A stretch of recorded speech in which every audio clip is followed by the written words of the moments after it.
This is it. Our fireworks stuff. I can't wait to talk about all this stuff. One long live stream. Hello again, Stephen. Hello, everybody. Welcome back. I'm here with Crystal Heath. Hey, doctor. Hey, everybody. Hey, how you How's it doing? going? I guess I want to say at the beginning, we should say savepluto.org is where you can sign our letter and join veterinarians and others in our crusade to encourage the Disney Corporation to stop using fireworks at their parks and encouraging amateurs to recklessly light their own fireworks. It's a whole let's stop making fireworks cool, Disney. I noticed that you were saying that you sent me a couple clips of people saying they don't understand this. And so I think, veterinarians were so used to obeying hierarchies. Disney is like, we are all down to criticize our neighbors who are doing fireworks and local municipalities. But when Disney does it, it's like, oh no, Disney's doing it professionally and right. How dare we criticize Disney for doing this? When no, we got to stop it at the top because it's still polluting the environment. It's still harming wildlife. And literally one veterinarian said, my dogs don't care about the daily Disney fireworks. They only care about the neighborhood fireworks. It's like we're so indoctrinated into just trusting the professionals, even if the professionals are Disney lighting off fireworks. Yeah, blowing stuff up in the sky. I think it's hilarious. And it's troubling because of what you just said, that people are so interested in like, oh, well, how dare you go after my beloved corporation? Man, Disney's no angel.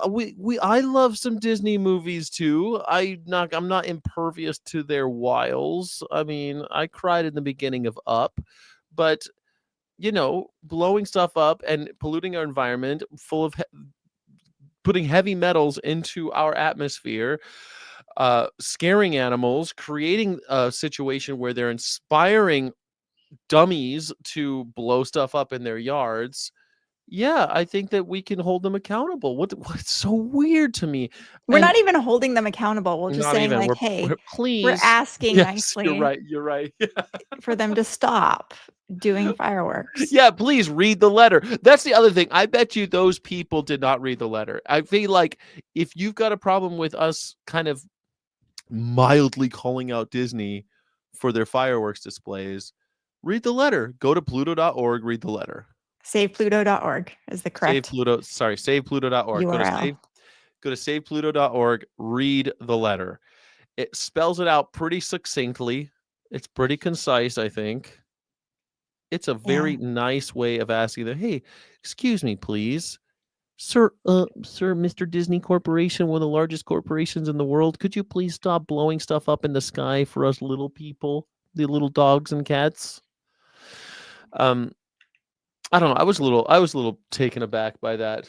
Did you respond to any of them?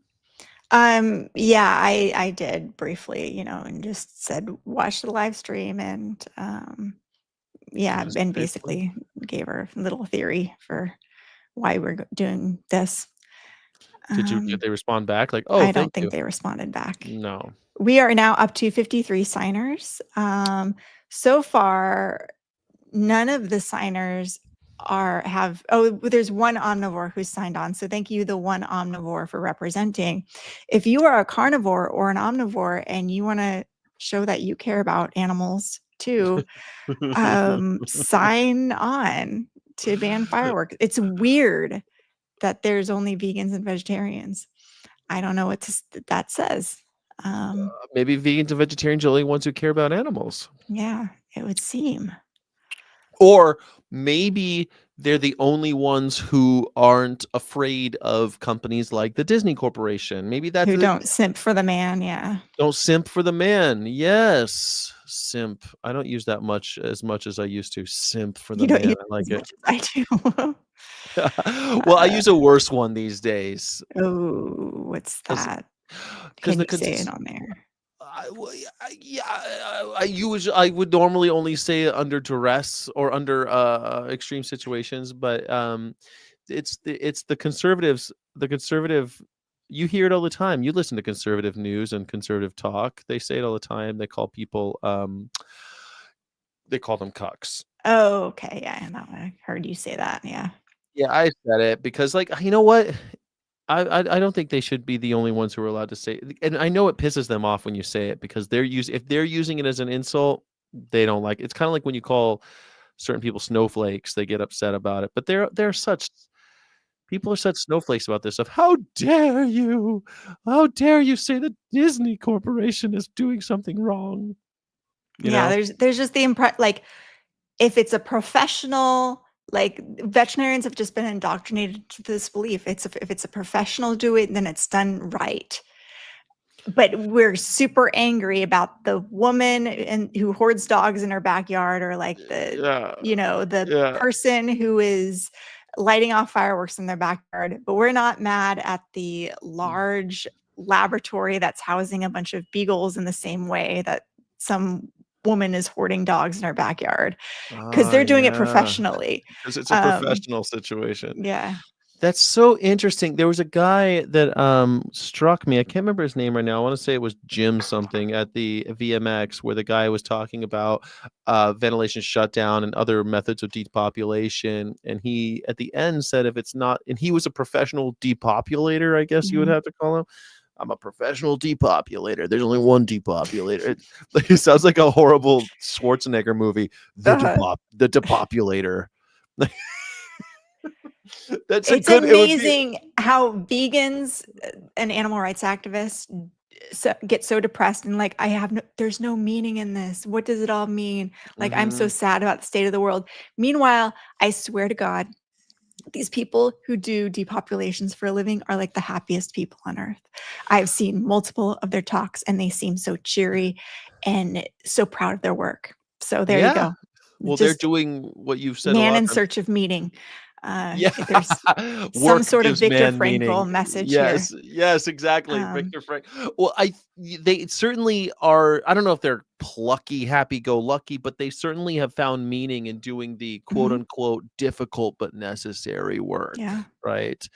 But I was moved by certainly one of them saying like what you said, like he's a professional depopulator, and one of the things was if you're not just because the animal is dead doesn't mean it was done Yeah, it was right. done right. Yeah, Yeah, absolutely. that one got to No, me. and both of those talks, like, I highly respect those people. I'm Yes, just of all of the depopulation talks I've ever attended, those 2 are the best. But it is depopulators. funny. Go to your local depopulation mortality management talk, and you will see the cheeriest of people giving these talks who are just happy with their Yeah, which, you know yeah. you want them to be scary Mm, is the thing, yeah. right? But I think that what you're saying, it just struck a chord with me because this like acquiescence to, oh well, you are a professional depopulator, are you? Then you must have done it right. But he says just because it's done doesn't mean it's done right. Yeah. Professionals aren't doing it right, and he was judging his own work, Mhm. saying that this is Yeah. not the right way to do it, and asking for transparency. And Yes. I think that that's the mark of a true professional. Hey, Absolutely. I don't think we're doing this right, everybody. I think we should let the people know what's happening here so we can actually get their input on this, see if they're comfortable with what we're doing over here. You know, Yeah, and it's I lost my I just wanna comment on this. The people always say that depopulation is a euphemism for killing, when I don't think it's a euphemism at all, because it's when people will say, like, they were killed, that could mean that he was killed in a car accident. mm, Cancer killed him. It's very inaccurate. They're not euthanized for sure. They're not slaughtered, because slaughtered implies something for more use. less Mhm. cruel than depopulation often is. It's Slaughter's also, yeah. I mean, we So can go it's through those a terms. very specific term for a very specific circumstance. It's not a euphemism. We're not toning things down when we're saying it. It's a very important word to use, I think. So I do call it mass killing sometimes in Mm. place of that, but I don't know. What do you I think think? it's interesting that Depop is the name of a popular app used by young women to sell used haute couture, or they're used to sell like higher end clothing. There's a app called Depop, and Oh, so really? sometimes yes, I didn't know about this. Depop. So if you have like a Chanel bag and you wanted to sell it, you might sell it on Depop to other young women who want to buy those such things. Yeah, it's a whole thing about how to make money on Depop. It comes in my feed every once in a while because I have a girlfriend who used to have. Anyway, the point Mm, is Depop. Every time they say it, they shorten it to Depop. I feel like it is kind of euphemistic, but depopulation seems very clinical, actually, doesn't it? Like it's it's hard because the clinicians or the clinical people who test on animals, they say things like sacrifice animals. That's definitely a euphemism, isn't it? When a yeah. vivisector says they sacrificed 60 rabbits today, Yeah, that's absolutely. they executed them. Like, I don't know, these words for killing always seem like euphemism because they even the word murder seems a little light when you talk about killing 2 million chickens in one day. Murder doesn't Yeah. even seem to cover it. So No. depopulation, I think, kind of does. Yeah. But anyway, this isn't the depop. Oh, it is over. Are you still arguing Have a about this? rare Okay. I'll read it out loud if you like. Reading. Okay. Yeah, go for it. It's not just the animals. Some people, me for instance, have a rare condition called hyperacusis. Fireworks are horrific for us. And then there's the fire hazard. Unfortunately, in my area, charitable organizations make money selling fireworks, so the towns won't ban them. Other Mm, places do ban them due to the fire hazard. There are so many reasons to ban fireworks, and they should all be used to put pressure on cities to do so. Violet Veg, you are exactly what I'm talking about. Yes, absolutely. Everything you said.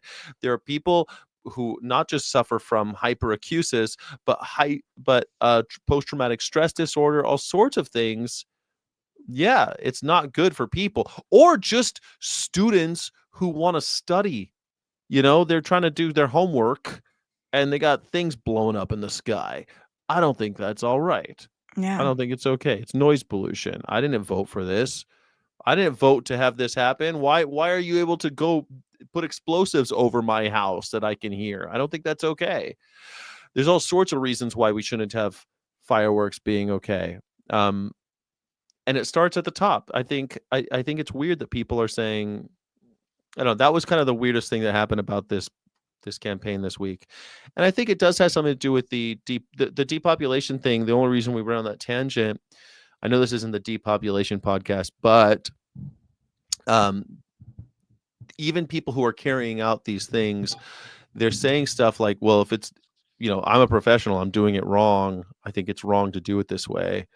I think the same thing should be done for Disney. Just because they're professionals, we should be Yeah. holding them responsible for what they're doing and do something else. You're doing it wrong, Absolutely. Disney. Just because you're doing this doesn't mean you're doing it right. Oh, I just realized maybe you just have a bad boom mic. You have a bad boom. Why would this affect this? I think because your cable isn't attached to your boom. That makes sense now. Now I understand what's going on here. Crystal's having mic issues because I think she is using her boom incorrectly, actually, and not the mic. Now I get it, and her mic is muted now. No, no. Okay. Yeah, but yeah, I guess I should show you mine. It goes into the boom, so that there's no, like, this is never ever gonna get pulled out. I can move this around. It's never gonna pull out. Yeah. Okay. Something to think about We'll is all see. I'm saying. All right. Something to See. consider. Crystal, do you we did submit, I submitted a op-ed to the LA Times about my time working at Disneyland and when I was there. in Toontown, and I thought maybe we could talk about it because I wanted to. Sure. So there's this place called Toontown. Are you familiar with Toontown? Now I am, but I Have, don't know if the audience is. have you But ever been to Disneyland? I have like oh maybe 30 years ago 30 years though. ago. So I don't yeah. It's probably been almost no, since I've been to Disneyland proper, it's probably been almost that amount of time at this point. But all right, so there's this place called Toontown. It's called Mickey's Toontown, actually, and in it, it's all like the buildings look funny, and like you can knock on things and they make noise, and it's all very cartoonish, just like you walked into a cartoon. It kind of reminds me, and I think that it always was sort of based on the cartoon cities in Who Framed Roger Rabbit, which is my favorite Disney movie, and because I've always loved it when the cartoons and the people act together. I always think that's hilarious. I don't know why. I think it's funny. It looks ridiculous, and I think it's like when Dick Van Dyke does it in Mary Poppins when he dances with the penguins. Oh When I was a yeah. kid, I thought that was hilarious for some reason. I don't know. I find it charming. So you go there, and in Toontown, that's what it just looks like that. But it closes at like 7, I think, and when I worked there, I worked in originally at this in this department called outdoor vending. We called it ODV. And I was on yellow team, and that meant that I sold popcorn, churros, and pretzels. And there was popcorn 10. The dreaded popcorn 10 was The carb tent. Like there's just it's so funny. I was Did very you eat a happy. lot of that food? Could you snack on it or no? Is that a big no-no? You could, but you wouldn't. I mean, when Yeah. you're serving it, I mean, we're not slow usually. When you're serving Yeah. it that often, you would. At the end of the night, you could grab whatever you wanted usually, but nobody really did because who the hell wants to eat a churro when you're no. Yeah. I guess when you first start working there, you kind of do, but then you get it out of your system really quickly. And then plus outdoor vending is the biggest department. Food and beverage is the biggest uh what's over department bigger than a department, doesn't matter, sector of the Disney economy. Food and Mhm. beverage is actually the biggest. You'd think it'd be something like rides or something else, but the most employees were the highest paid. It was a pretty cool job, especially I was a teenager. But in my outdoor vending, they also sell hot dogs, balloons, ice cream. So if I wanted something else, I would go to one of those guys back then. But I was vegetarian, and I didn't want to eat the hot dogs. So I'd Yeah. get like lemonade from the lemonade guy, or the ice cream. I would eat the ice cream because that was something I could get for free. But anyway, no, we try not to eat that stuff because it's like gross when you're around it all day. So but popcorn 10 was like one of the nightmare wagons, and the reason why is because it's for a few reasons. It's the slowest. You're in Toontown, so it's deathly slow. For some reason, nobody buys popcorn in Toontown. Don't know what it is. No one wants to buy popcorn there, so you're just standing there alone all day long, and maybe you're selling like $50 worth of stuff, and so you've got like Mhm. you go out there with like 300 $400, and then you make maybe $50 out there, and you're just dead. Because the other thing at Disney, you're not allowed to like read or draw or do Yeah. anything because you're on camera. You have to look like ready the whole time, and Oh so you're god, that's a just like, nightmare. I would quit. oh, you, popcorn 10 is the word I had. Because I had to your preferences, you can put your preferences. I was like, don't put me on popcorn 10, please never put me on popcorn 10. Why And were when you my such low status? I wasn't. It was very rare that they knew that people hated it, but they have to rotate people in. I Yeah. no you so I guess I should tell you how it works. When you show up for work, you have like I think a weekly schedule, and you would know what wagons you're working for the week. And so you'd be like, "Oh, I'm on popcorn 3, churro 4, churro 1." And then on Friday I pulled popcorn 10. I'm gonna go talk to my union rep. No, you you go talk you go talk to the scheduler, and you try to make friends. You're like, please don't put me on popcorn 10, anything, please. Not there. Anything else, please. I beg you. So anyway, that's one reason why it sucked. It was slow. But the second reason is they make a big deal. You have to be out of popcorn 10 by like 7 p.m. At sundown, you are not allowed to be in Toontown. Sundown in Toontown. And the reason why is you go out there and you don't have any wheels. You wheel out all your drinks and stuff. You wheel it to the wagon. The wagon stays in the park, and then you wheel out your drinks and your money and like some other stuff, and you kind of set up shop. But in Toontown, we didn't have the wheels. You just showed up, and the wagon was there, and there was this thing called a duck tub, and the duck tub looked like Donald Duck's bathtub. It had big duck feet and a shower that came up. It looked like a big bathtub with duck feet on it, made out of fiberglass. It was very cool looking because it needs to be themed, right? And then you filled that with ice, and then you put your drinks in it. You had a lot of setup. It was really annoying, especially because you're not going to sell any. So you set all this up and no one ever comes, and you're all ready, and the you're all hopelessness. Like, what is the purpose of my job? Like existential crisis. Yes. Like, You go what am to I all doing here? and it's so much extra work, but you don't get So, but then the person who walks you out bails. And so what's supposed to happen is that they show up at 7 sharp to get your shit, take care of the duck tub, move it back, and then wheel you back so that you're safe. And everyone keeps saying, whatever you do, don't be in Toontown after dark. Do not be in Toontown after dark. If you're in Toontown after dark, it's your ass. It's your fault, and you are going to be written up. If you are in Toontown after dark, you're going to get a write-up, and there's no one that can save you. You'll be fired practically. They're not going to fire you, but they really threaten you. So there I was, and my dude never showed up. My relief never showed up. My dude. And I'm like, and they're closing, and it's scary because everything starts shutting down. All the rides people, the attractions people, we call them, they all leave. The retail people, they lock all the doors of all the stores. They all leave. And then they lock the gate so the guests can't come in, and I'm stuck outside in Toontown. And all of a sudden, it's like ringing in my ears, get out of Toontown. No cell phones back then. You can't. No cell phones. Yeah. No cell phones.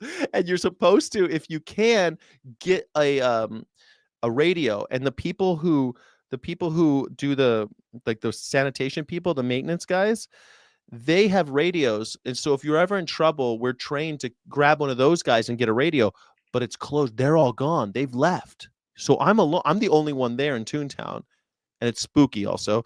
And all of a sudden, I'm like, I pack a bit. I empty the duck tub. I got my little money, and I put the duck tub. The duck tub's safe. Don't worry about the duck tub, Crystal. I know you're worried about the duck tub. I was so worried. Oh my God, the corporate propaganda. What are you gonna do?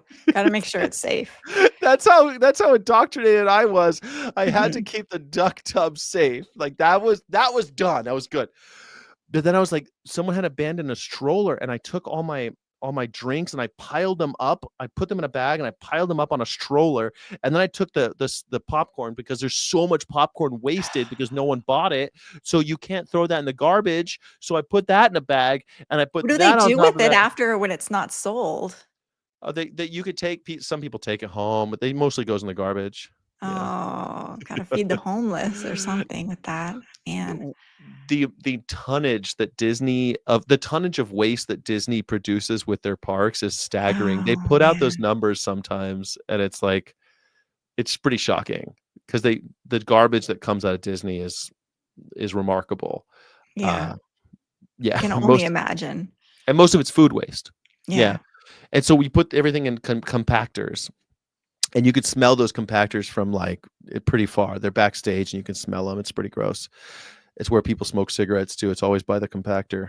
It's kind of funny. The smoking section is always by the trash compactor. So you can smell the cigarettes and the rotting flesh, and you can find where the trash compactor is. But what happens is the sun is down. I've got all this. I put everything on a stroller, and as I'm leaving, fireworks going off, and sh- stuff is falling all around me into Toontown. And the reason why they need you to get out and close it all up at night is because the fireworks all the casings end up fighting, and they're still lit, like they're still on fire while they're falling, you know? Wow. Yeah. And then you realize why everything looks the way it does and why it's built the way it is. Like Disney's thought of everything. And so I run out, and I got in trouble for using the stroller because, like, you're not allowed to touch the stroller. Outdoor vending is not allowed to touch the strollers. But Disney understands how dangerous these fireworks are. They know that they're not good for people. And over the years, I learned so much more about these fireworks and how bad they are. When I worked there, I remember seeing a couple accidents, and then hearing about people getting hurt with these fireworks, small fires and stuff. And when you do fireworks every year, even if it is a professional fireworks display, there will be accidents. You're putting heavy metals and pollutants in the air. You're harming people. People hurt themselves. It causes fires, small ones at Disney, but still, property damage happens.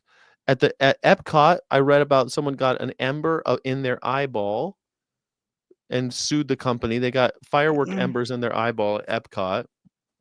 So I mean, um, I think just because it's professional doesn't mean anything. Those are the people that we should be asking please to stop so that the amateurs don't copy them. Yeah, absolutely. And it's still inherently dangerous. It's harmful for the environment. It makes loud noises. It's like, Hmm. why in 2025 are we still doing this? That's the other thing. Um, There's a better way. There's an alternative, and the alternatives are so cool. Like all the drone shows and stuff. Have you seen all those drone shows? They look amazing. yeah, they're very cool. So yeah, now we have 54 signers. Thank you, Kathy, for signing on. Is that And your dog? no, somebody in the hallway, actually. Mm. So maybe we can get some more signers. What your job is right now, if you're watching, sign on if you haven't, but also share this with veterinarians. You can, any veterinarian, just at veterinary person near you, share this Mhm. live stream with your veterinarian, share it widely. You can take action. And tell your friends and family, like if everybody on this live stream got 10 more people to sign on, share it with 20 people so you make sure that you get 10 people at least to sign on. That would be really great. So How do we get how do I get RFK Jr. to care about my fireworks thing, huh? How do we get them to at the people he follows on Twitter I and like that idea. wherever he is, get into his sphere. Get into his sphere. Maybe he'll care. Maybe he'll care about the animals. Look at this. Yeah. Look at this thing. I saw this.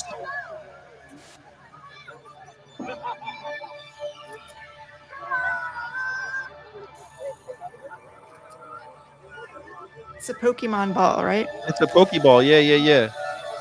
It's Pokemon ball of different colors. I was like, Death Star? No, that's not a No, Death Star. That's a it's Pokemon. Pokemon ball, but it turns into the globe.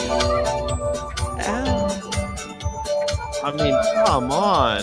I'm afraid that we're gonna get copyright strike. Hold on a second. We don't need the. You know, Wow. Now it's a little, it's Pikachu with balloons. balloons going behind him. Wow. I It's way love better it. than fireworks.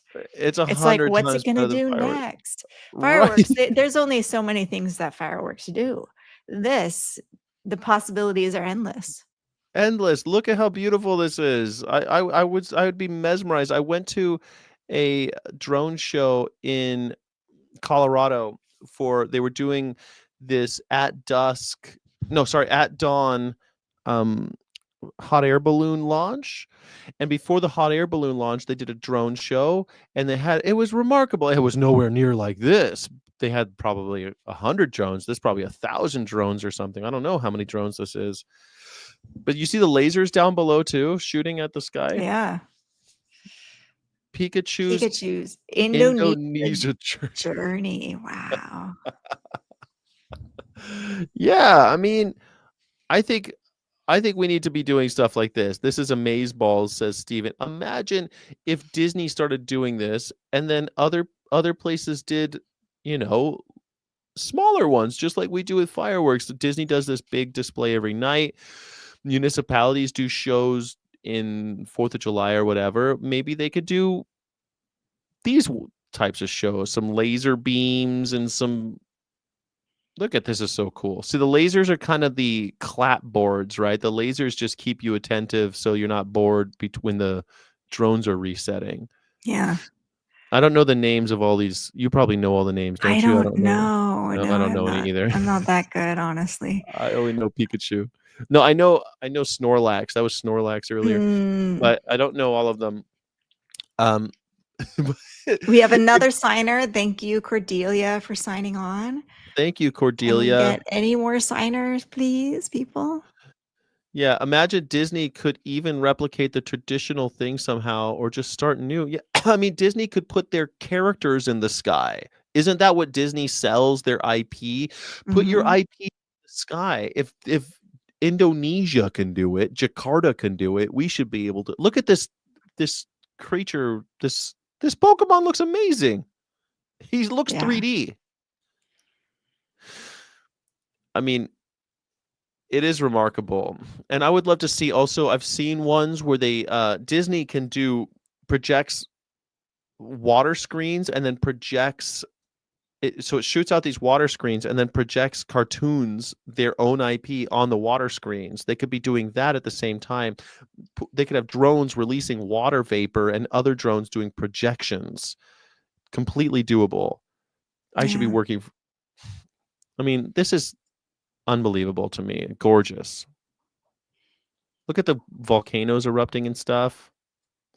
Totally. You know, and no one has to get hurt. And now, like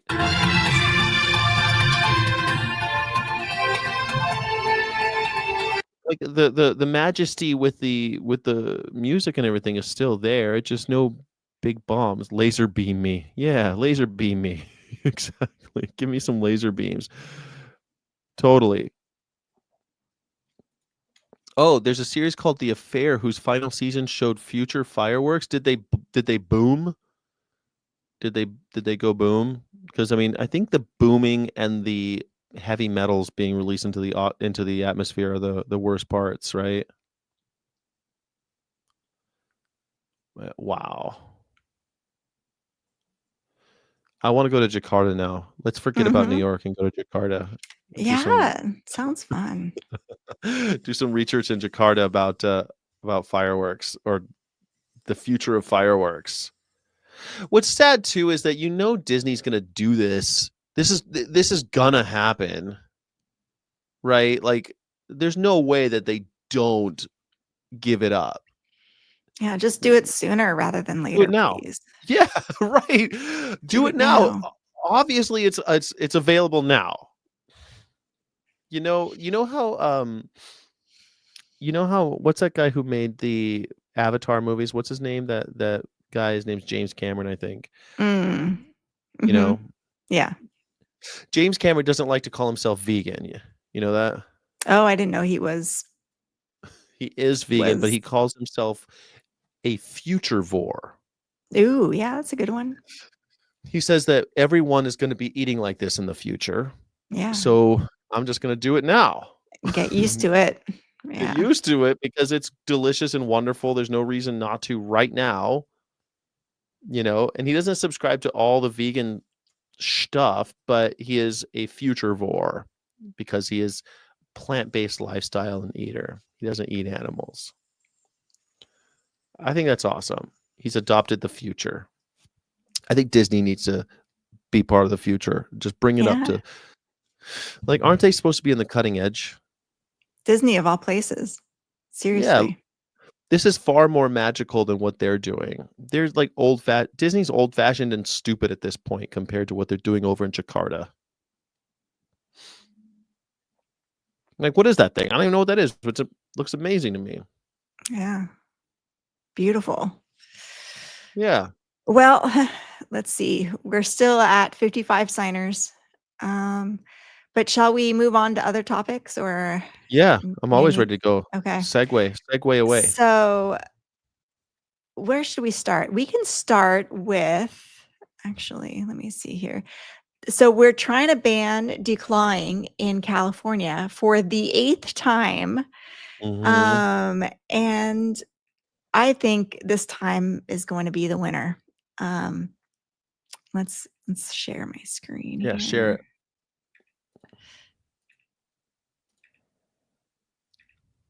So the Paw Project has been working on this for a long time. But we definitely need your help because who is our biggest opponent in the declaw ban? It's not surprisingly, the California Veterinary Medical Association. Even though the vast majority of veterinarians support the declaw ban, the California VMA, much like the AVMA, the American Veterinary Medical Association, does not represent the interests of the vast majority of veterinarians.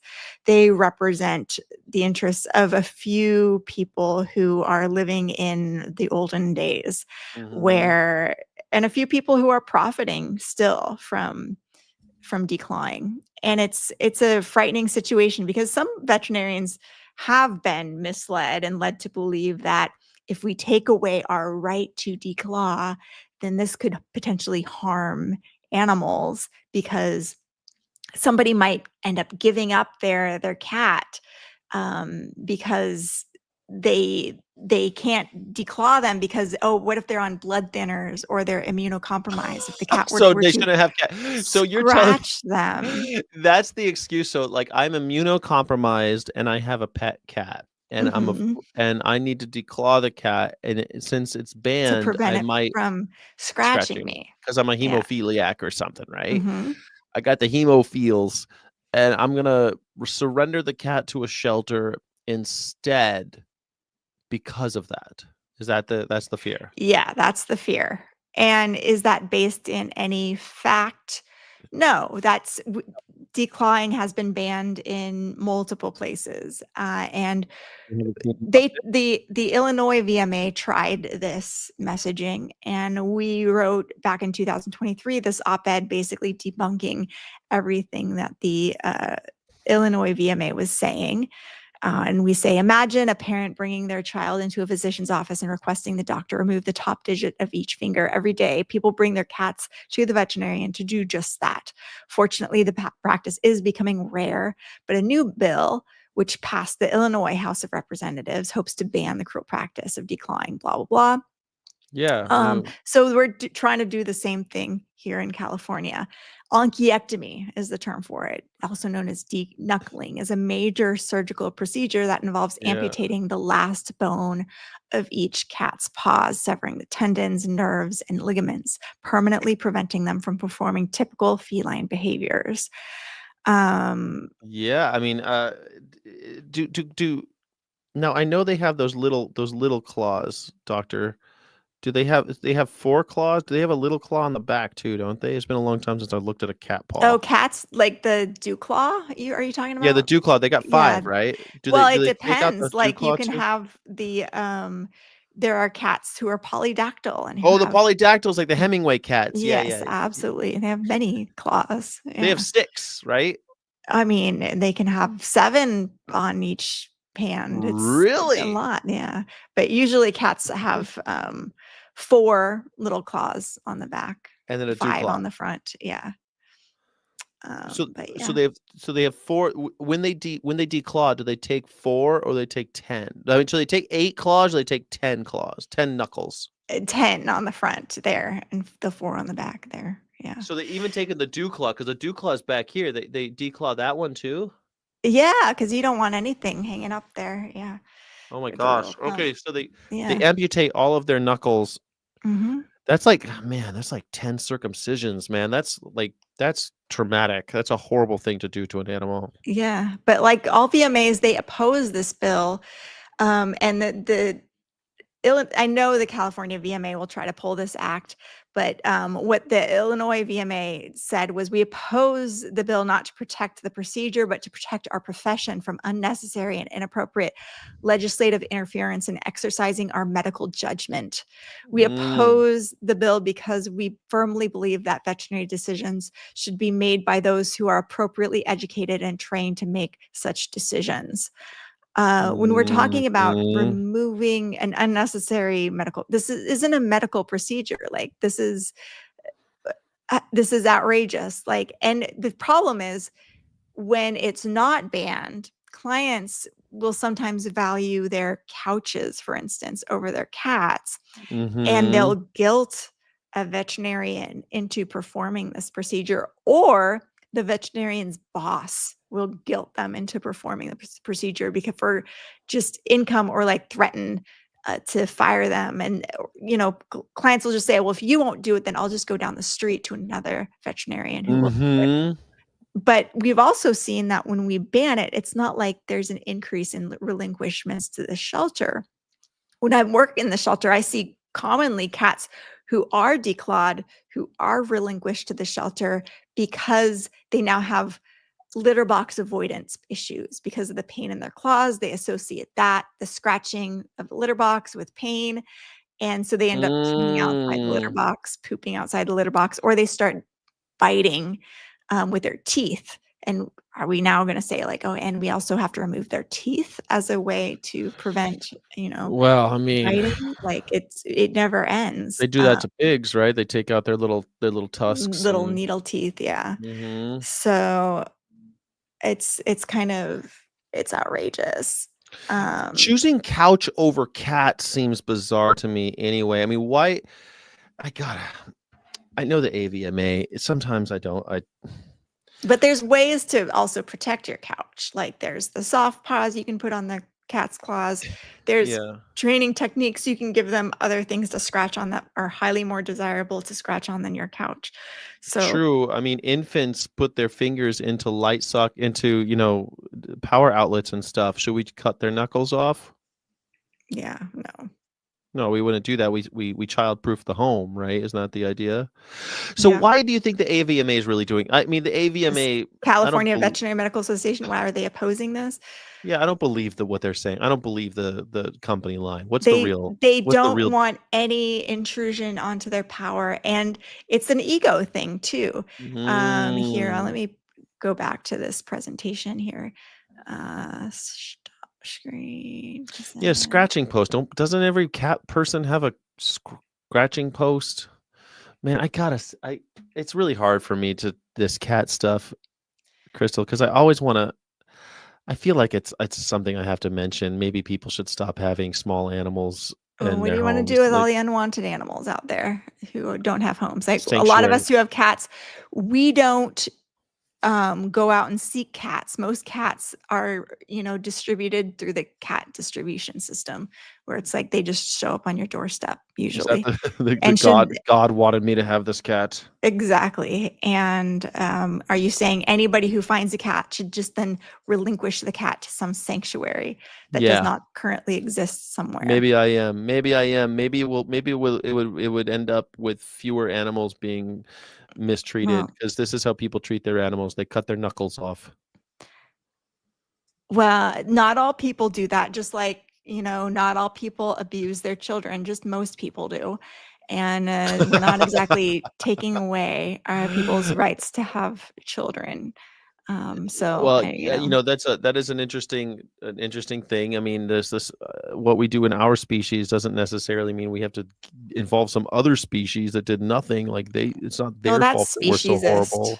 If we say we were granting certain things to our species that we're not granting to others, I think that's speciesism. Well, in this case, it's the opposite. I'm granting things to their species, saying that we shouldn't own anybody. And that's the thing. You don't really own your kids over a certain amount of time. Those kids will be their own people. You can't abuse them forever, but the cat will never have a choice Well, for the not entirety always. of their Like, there life. are kids who can never leave the care of their parents for whatever reason. There's a lot of people with various mental, physical disabilities that mean that they are always under the care of another human. So I think, but they are given rights and protections, and I think that will go a long way once we give other species, extend rights and protections to them instead of continuing to deny them. That will allow us to protect them a little bit better.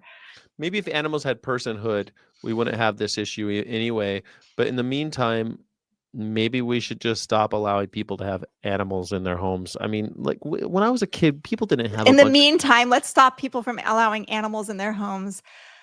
Yeah. Not going to get on board with that, because what most people want animal companionship. I think most cats are better off in the home of somebody than out there in the wild on the streets, better off under the care of another human. So I disagree with you You fundamentally think there. that And I don't cats. think they should all be euthanized either. I'm not telling you to euthanize them, but why does every home we're having more cats now than ever, more cats, more dogs. We're never going to go back to where people are having less. Why did it's popular? It's just a fad. If you go back 100 years, we're not keeping all these dogs and cats in our apartments and everything, and it's not even a cultural. When you say most people, that's not true either. Most cultures don't treat dogs and cats this way. Most No, cultures they do don't. not do that. So it's just not true that most people, and also most cats, don't live under the care of human beings. Like just Americans and Westerners, I guess you might say. But like dogs and cats in Middle East, they're not kept in people's homes like this. I don't know the statistics of over there, but in the meantime, what we can do is we can ban declawing. And I thought this letter from the CVMA I do was, think we should ban declawing. I just feel like it needs to be mentioned sometimes. Like, God damn, yeah, what? it's a good What are we discussion doing? to have, but I think a lot of people would find it annoying to. It's Um, annoying looking at the bigger picture sometimes, I guess. I mean, we also well, want to it's like rethink our. what are the steps that we can take? We can stop the buying and selling of other animals for Yeah, profit. I'm for That that. would go a long way. If you No more can't breeding too. breed animals Yeah, and then sell them, that agreed. deters the breeding aspect of it. So, Totally. there are some steps we can take, and let's talk about productive ways to go towards the future that, and talk about most veterinarians. Probably, if you have the discussion in the right way, veterinarians are already saying too many people have animals that they can't care for. Yes, So it's true. yes, how do we decrease that? How do we make it less desirable to just like buy an animal? Wasn't it less desirable when apartments didn't allow pets? Like that was, I think, better. I think that was better. When I first left my home, my parents' house, I mean, my parents had dogs, and I think we had a cat at that point. We always had a dog. We always had one cat and a bunch of dogs my whole life. And every once in a while, the cats would go missing or something would happen to the cats, but we usually had a cat. And when I left and started living in apartments, we weren't allowed to have dogs and cats in the yeah. apartments. That I was like, just know, like, for me personally, I would probably not be on this earth anymore and would not have survived childhood had I not had animal companions but to you lived out in be the around. sticks. You didn't live in an apartment growing up. Well, I lived in a couple, like, one, like, more suburbia, one more rural area. But in both cases, I'm so thankful that I had animals and horses and growing Mhm. up, and I wish more kids had that opportunity. I think it's good for certain types of people, especially kids like me who are bullied and didn't get along with other Mm, humans, mm. to have animals companions. I think a lot of kids could benefit from that and taking care of other animals instead of just living a selfish existence where you don't care for others. I don't know. I So, mean, different people will cope different ways, I suppose.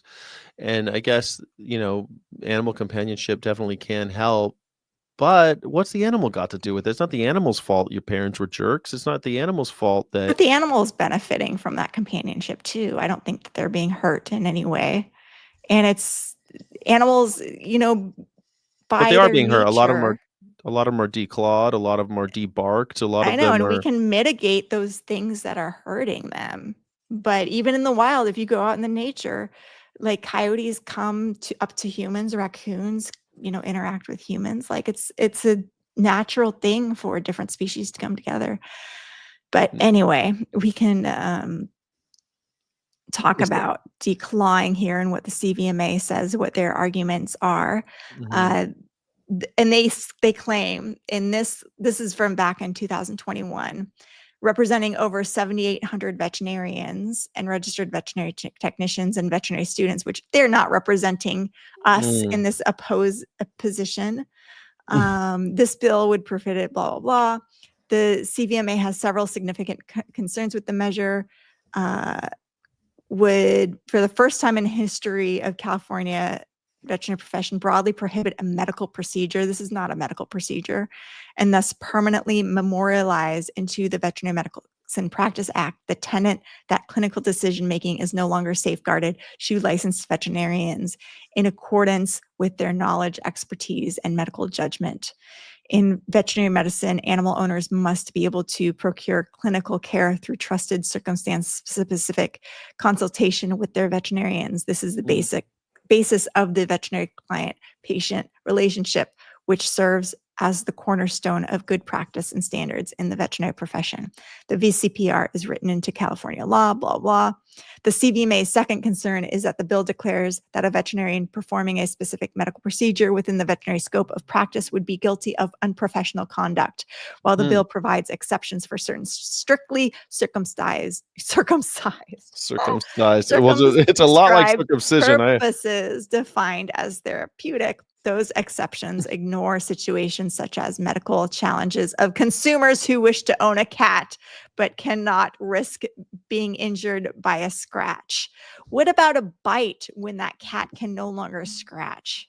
Like, in that Yank the teeth regard, out. After all, we're getting so much out of this. the Humans are getting CVMA so much out of this interaction. We could yank their teeth out too, cut their tails continues off. to hear from veterinarians around the state who report that they occasionally come across situations in which legitimate issues, blah, blah, blah. So you get that this is like a big thing that the CVMA said they oppose. This is the seventh attempt by animal rights activists to ban declawing of domestic cats in California statute.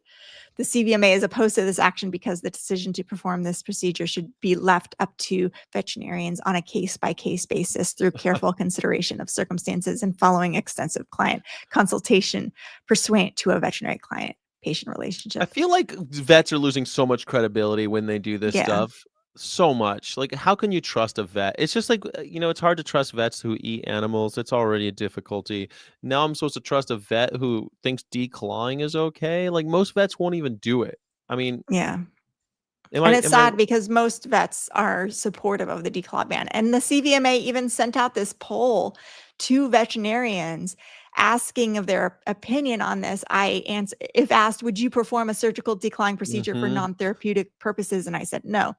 Do you want the CVMA to continue to advocate for your right to perform surgical declawing procedures for right. non-therapeutic purposes? And I said, no.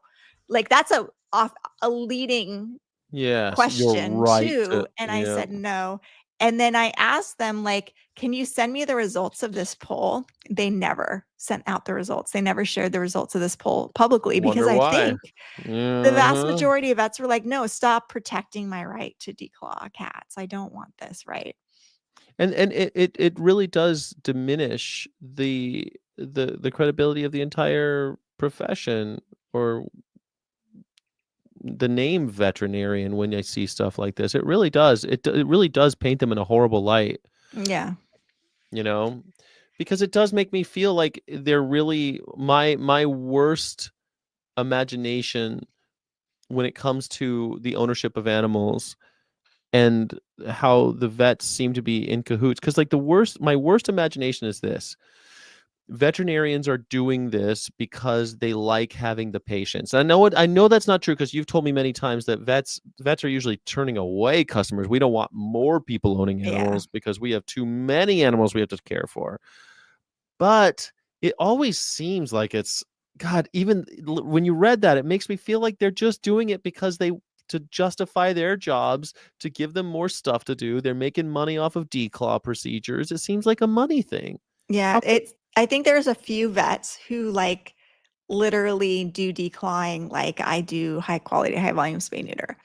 Mhm. Yeah, this is really concerning. Declawing is promoted in India now slowly by vets. It was not a thing before. We Indians just copy America. We believe America is great, more than Americans. Yeah, Yeah, that's really concerning. You this shouldn't is what be.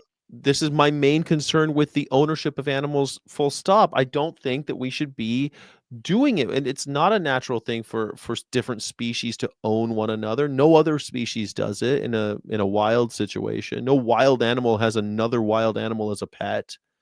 This is something that we are popularizing overseas now. The reason why it wasn't promoted in India before is because Indians didn't have a bunch of dogs and cats in their homes. They were outside animals. Like Yeah. now they got cats ruining their couches. What are we gonna do about it? But they're so cuddly. They're so So, cuddly. I want to own it. so there's this great movie that came out called American Cats, and I went to the premiere of it. And it's phenomenal. You think, oh, it's just this like cat movie, how fun. And then it goes into like the corruption of the AVMA and the Oh, CVMA and the really? declaw battle. And they even mention like ventilation shutdown and stuff like that. And Really? it's Amy Hogarth, who's great. She used to be on like the Samantha Bee show. She's hilarious. Oh, yeah, I know that show. Where can I Um, watch this? that's a good question. I think they were trying to get it on Netflix, but everybody like really should contact Netflix and other outlets Oh, and like yeah. ask them to share this video because it's posted on their platforms and stuff. So it's so good. It's really well done and really funny, and they like do like undercover interviews. They call vet clinics and ask them if they declaw, how much is a declaw, and they see like get no pushback from some of these clinics. They're just like, yeah, we'll schedule you on Tuesday, like it costs this much. The um only the only review on Rotten Tomatoes says a single issue one themed movie, and that's just fine. It's bright, funny, and Amy Hogarth is an entertaining host. American Cats might just do something to change the world for the better. Makes a great case for modernizing our attitude to our moggies. I don't know what I guess a I don't moggie is a know. cat. I don't know. Um, yeah, I don't see it doesn't say where I can stream it though. Usually in Rotten I checked out Rotten Tomatoes because normally it tells you where you can stream these things, where to watch it. Yeah. It might just be in selected theaters. I really, God, they should just post it on YouTube. How did you watch it? I went to a premiere, so I watched Oh, it in a theater, fancy. Nice, nice. and it was great. It's like just it needs to be widely shown. Every veterinary student needs to watch this because the veterinary students are just like, oh, I trust the CVMA and the AVMA. You should definitely not trust the CVMA and the AVMA. They are Mm. not out for the interests of cats, veterinarians, our patients. They're out to protect corporate interests and to protect, uh, to deny animals' rights because they view animal rights as a threat and any animal protection laws as a threat to corporate Mhm. profits. So, and we need to stop it. We need to get more veterinarians to question the CVMA and the AVMA. And I hope we can finally beat them and pass this law because we were so close. Last time it passed the assembly by like with a 90% vote. And the Mm. California VMA managed to kill it in the one of the Senate committees. Like But they now it's just gonna be on the ballot. no, it's not on the ballot. This is Oh. still going through the process of being heard in committees and being heard voted on the floor and all that. It's not a ballot initiative that people can vote on. It But would be gr we if I live in still California, I can call my congressperson, you right? My can state definitely assemblyman. call and write a letter. And in fact, if you get our honors newsletter, and if you don't, you should sign up for it. We have a thing where you can write a letter to support this bill, and you should do it now, ASAP. Let me see if I can pull that up here too. Um, okay, so here's the email. I'll just pull up the Paw Project's email here. Okay, and you can go to ca.gov and find out. I'm going to share. I don't want to share it because my address is right on it, but See this. Yeah, go to the Paw Project, but your support letters can be submitted online here. If you click on this, you'll go to the portal and you can sign in and submit your letter. That's really, really important. Oh, I guess you can't see the portal but yeah, click here.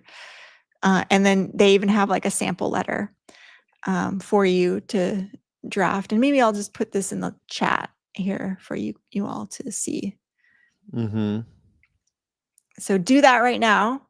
Or mark it on your to-do list and support the Paw Project's campaign to ban declawing in California. That would be really great. Yeah. I mean, or you can also go to ca.gov and just find out who your representative is and contact them directly too, which is also great. And I think everyone should know who their representative is. Mine is Diane Dixon, and Stephen Choi in the Senate. State Assembly is Diane Dixon. That's like our representative. That's like our California Congress. And Stephen Choi is my representative in the state Senate. And I will be reaching out to both of them about this issue because Nice. I'm the type of person that reaches out to my senator. Yeah, and we got to get a list of California veterinarians together. Actually, now we have a list. We should send out an email to them all and like do a poll. Who is supporting of the push to ban declawing? Let's do a poll of Who all those supports the California anti-declaw legislature? Yeah, Anti-declaw. the pro-claw legislation. The pro-claw legislation. Yeah, too many negatives, double negative equals a positive. So pro-claw, Do you know anti-declaw. about, ever since you told me about what DuClaw is, I don't know if you've ever heard. Declaw, yeah. But DuClaw is also the name of a brewery in Maryland. Oh. And they're only available. They make this thing. They make a beer called Sweet Baby Jesus. It tastes like a Reese's peanut butter cup. Hold on a second. Dang it. Having two screens is annoying. Here we go. Okay. It's called Sweet Baby Jesus. And they make these beers that are really good, that really kind of wacky beers. But I never really understand why it was called DuClaw. And now Maybe I see that's somebody's name. Oh, maybe. That's not how you spell DuClaw either. No? If it's the anatomy. Oh, it isn't? How do you spell the anatomical DuClaw? DEWCLAW. Oh, like a dewdrop. Yeah. Like the dewdrop in. DuClaw. Yeah. Dang it. Well, we're going to the East Coast. Maybe you should just mention once again why we're going to New York. We're going to be in New York. Yeah. We're going to be in New York on April 12th, Crystal, and I think we should try Sweet Baby Jesus. I think it must be. I think it's vegan. I'm going to find out if DuClaw is vegan. But while you tell everyone why we're going to New York. So I am speaking at Long Island University on the 15th, and then speaking at Cornell University on the 17th. So driving all the way across the state to Cornell University, talking about veterinary advocacy, avian flu, depopulation, all that stuff. But there's also some wet markets that have been affected by bird flu in New York, and plan to visit some of those to maybe get some press attention. And we'd love if people can come and help and maybe meet up. So that'll be a lot of fun. So if you're down, if you're in New York, send us a message. Maybe we can get together. We can drink a DuClaw. Yeah, come join us at the DuClaw. Yeah, well, yeah, come join us. We won't be able to go. It's in Maryland. We won't. I think they sell it there. And vegan. I just found out that DuClaw Sweet Baby Jesus beer is considered vegan friendly, and it doesn't contain any animal products or any animal products in its brewing process. So it's safe to drink according to Barnivore. You know, I've been thinking. I really want to go to Levin Madison Park, but I can't. Like, is it supporting the vegan movement, or is it a waste of money? I'm going back and forth on that. Are you familiar with what the different stars of Michelin mean? Yes, I've been to many Michelin 3-star restaurants. Do you know what they mean, though? Yeah. Do you know what the stars mean? It means, okay, 3-star is you should fly there. Yes. To go. 2 stars, you should drive there once, or right? 2 stars, like, if you're in town, you should definitely go. No, I think 1 star is like 1 star is if you're in town, you should definitely go. 2 is worth a day trip. 3 is worth, yeah, you have you to go. fly there. You Yeah. fly there from any place in the world, you have to go, yeah. And they have 3 stars, which is very rare. I've never actually sat down and eaten at a 3-star, but I worked Mm. at a 3-star. Oh, really? And yeah, I worked at, well, one Which of my one? restaurants that was, well, MGM Grand. I helped Oh, run okay. the, Joel Robuchon, Oh, I which went there, actually. you've been there? Awesome. Yeah, I mean, They had a good vegan menu. they have a tasting Um menu for vegans, right? Mhm. Mhm. Yeah, and, yeah, they're pretty well known. 3 stars, you're always gonna have vegan options, but they went full on straight up vegan. There's, Yeah. 10, what's Probably it after called? I went there. Oh, no, no, Actually, not Robuchon. Robuchon still serves no, oh, flesh. Michelin 3-star, I mean, Madison, I live in Madison Madison, went 3 11, full right, I was vegan, thinking yeah. they're fully vegan, and I think it's supporting the movement if you go. I mean, I've never been able to, go to one, but I think it's definitely supporting the movement to support a 3-star Michelin, the only vegan 3-star Yeah. Michelin restaurant, you know? Last Aren't time I was in New York, I almost went, I just couldn't get anybody else to, like, get their act together to go with me, and I looked, and I was like, "Is there even?" Because usually for a Michelin 3-star restaurant, you have to book out reservations, like, Mhm, months in advance, and mhm. it was like there were reservations available. So, I'm hoping. Yeah, maybe there will be. It depends. These days, sometimes they will allow you to have a reservation if you put up money up front, like Mhm. a paid reservation. And the Robuchon, when I was there, a lot of it was comped. It was a comped. It was kind of funny. So Robuchon is this little insider trading thing here, but Robuchon, it made okay money. It made about $1 million a year, and they turned it into a $2 million a year restaurant, which is pretty good. That's still nothing. That's nothing. Like a a pretty decent Chili's makes over $5 million a year, like $2 million for, this 3 Yeah. Michelin star. And the reason why is because people look at the menu and the prices, they're like, "How could they only be making," like, to put that into perspective, my bar, which was that I ran right next to Robuchon, was making about $8 million a year, and we only sold drinks, and that's before gaming. We also made another 1.2 million off of the games, just the bar top games. Um, but it's because most of it's comped. If you were a high roller or like a big wig or a movie star, they just bought you dinner at Robuchon. That was how they treated Yeah. their. But yeah, it's a whole thing. Yeah. And it's like there's not a lot of seating, and when you're there, you're sit there for a long time. Yeah. And Yeah. there's a lot that goes into the meal. Like, it's a huge production. And so, It's a yeah. really hard way to make $1 million. Yeah. And you do it for the art of the food. Like, Yeah. that's why you're not, nobody gets into, like, I want to make a Michelin 3-star restaurant because I want to make money. It's like, no, you're doing it because, like, you're like an athlete. You're like some Yeah. sort of, Yeah, you want the it's fame like at the fortune. Olympics or Mhm. something. You're trying to make this art form of food. Yeah, and the chef's making money. The chef makes good money, just the restaurant Yeah. isn't, like, turning a huge profit for the corporation, which is used to be the case. Now every restaurant is supposed to make $5 million or close it, and that's a dumb way because there's plenty of good $2 million a year restaurants. But this is also why a lot of vegan restaurants close, because 'cause they're not turning that profit that, investors wanna see out of their investments. And so I think it is a good thing that serves the movement to go to, if you can afford it, to 11 Madison. 11 Madison Park. I wanna Yeah. keep on saying 10 Downing Street, Yeah. 11 Madison. Yeah, you wanna talk about horses? Yeah. And let's talk about horses. I I guess you got need you. to remove your screen. Yeah, we keep on, I was trying to do that. There we go. Okay, cool. So yeah, the SAFE Act, which is the Save America's Forgotten Equines Act, was just reintroduced.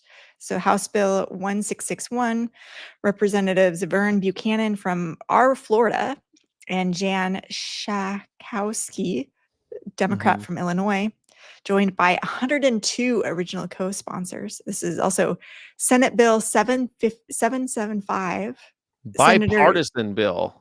We should push Lindsey that one. Graham I know and him. then Jay Lujan. Uh, oops. What does it do? It amends the Dog and Cat Meat Prohibition Act to include equines. The result, the bill would permanently ban the slaughter of horses for human consumption in the US and the export of horses abroad for the same purpose. Love it. So we already don't slaughter horses in the United States because we don't have any inspections of horse slaughterhouses here in the United States. But this would like really put a nail in the coffin. Well, we don't Um, slaughter them here, but a lot of the horses that we raise here do end up as slaughtered, and not even the ones we raise, but the ones we capture for Mustangs that we capture end up in slaughterhouses, just not on this side of the border. yeah, I would love the numbers on that. And I stole some slides from this talk that I attended that was put on by the ASPCA. So I hope I've they don't. looked up a lot of those numbers, and they're really unreliable Yeah. because they're sold at the border, and then they have these slaughter pens that the slaughter pen thing is people they build these pens and they auction off horses right before they cross the border into Mexico or Canada. And because the horses are about to be sold for potential slaughter, they yield higher pricing. So Mm, it's crazy. Like, this is such a weird. yeah. What this I found interesting. Why do horses become homeless or at risk? The owner health, the owner age, the owner finances. So it's not not a horse issue. These aren't bad horses that nobody wants anymore. Necessarily, it's the owner. And this is 74% of cases are due to these three factors, according to the ASPCA. I wonder if horses can be rewilded. Like, I've seen so many wild Oh horses my in my God. life. Can they be rewilded? That sounds like a disaster. Why? We have so many wild horses. They say that when I went to the wild horses and I saw them in Wyoming and they capture and cull, they captures, cull, or allow them to be adopted, right? You can go, and I went to the viewing area, and they're beautiful. They're gorgeous. They look a little like tougher than horses you see domestic, Yeah. but they're I trainable think and stuff. we could potentially like have more wide open areas and have somebody watching over the herd of horses. That might be ideal and making We sure do that that, they're the all BLM. safe. Yeah, I think the BLM is not a great example of like good horse stewardship, but No, yeah, you I know, agree. But I guess like they must be doing okay if according to the signs at the corral of the wild horses I visited, they were saying that if we don't do this, because people ask, like, well, why are we putting them? These aren't wild. They're in these giant pens. They're massive corrals.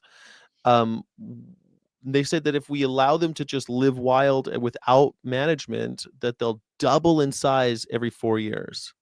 yeah.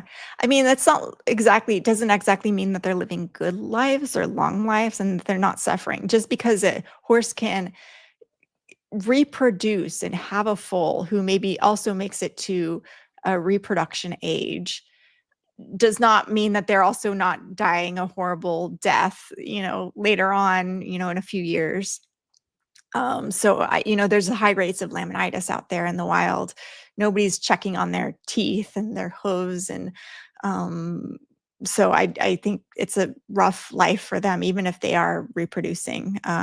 Would want people out there making sure that they're okay. And the ASPCA also points out that I think because one of the big critiques of the horse slaughter bill is like, well, where can these horses go? Why aren't you working on just like developing programs to Mm, support these unwanted horses? And the ASPCA says, like, we're already doing that.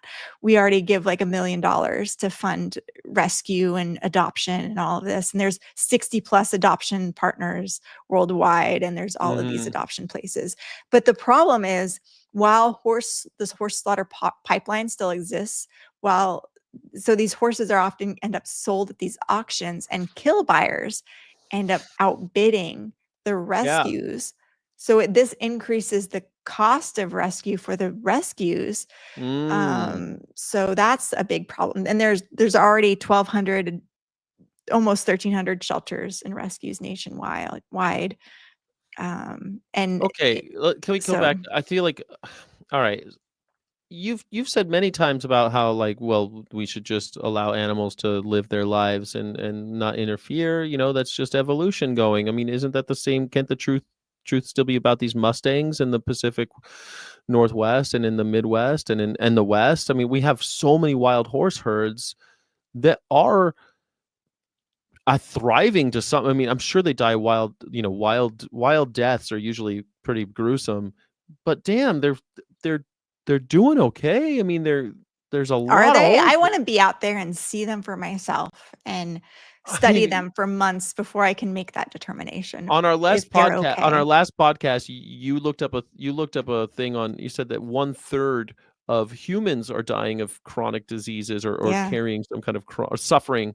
So I mean, if 1/3 of the horses, I mean, they're doing as well as we are. I mean, Yeah, but I don't think that should be the standard. I think we can do better for them. Like, let's figure out and all of those, we're all worried about veterinarians going out of business if animals have rights. Well, what if we charge veterinarians with the ensuring I'm with you on the that. health of wildlife?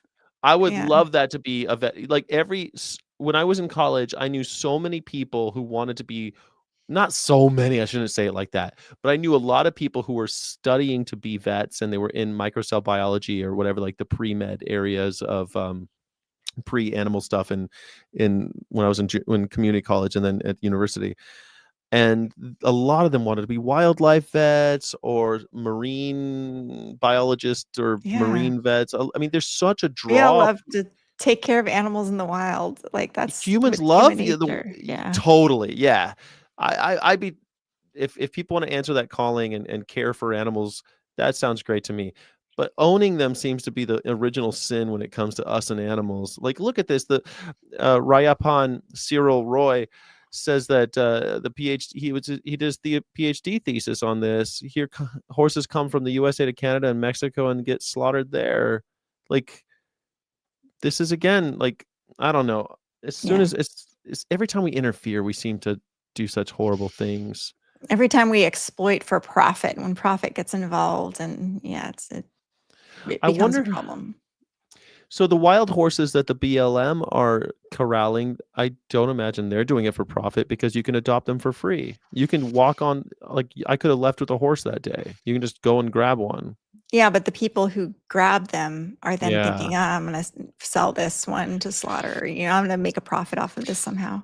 Yeah, of course So there that's were a there were problem. photographs of all these people who adopted one of these horses out of the wild and are using them as, my kid is riding this horse now and this horse is so happy. Yeah. Look at this. Isn't this great how my kid rides this horse? That's a story we tell ourselves, when actually what's happening is there's this pipeline that you're. God, that sounds so horrible. Yeah. I thought there was some interesting other statistics I like here. this. Can we look at the pipeline? This is a great graphic, isn't it? Okay. Yeah. Horse changes hands. Horse is brought to auction. Kill buyer purchases horse at auction. Horse is trucked up to 28 hours to slaughter. Oh, Plant in Canada or Mexico on an agonizing journey without food, water, or rest. If horse survives transport, he or she is slaughtered upon arrival at the slaughterhouse. Horse meat is shipped overseas where it is eaten. Lovely thing we've got there, humans. Um, these so are yeah. these are mostly like pet horses, right? They're not actually Yeah, wild horses that's like what I'm talking about. it's interesting. I've always thought like the main problems were the horse racing industry because a lot of horses are Mm, but I think that maybe the makes sense. racing industry is solving that.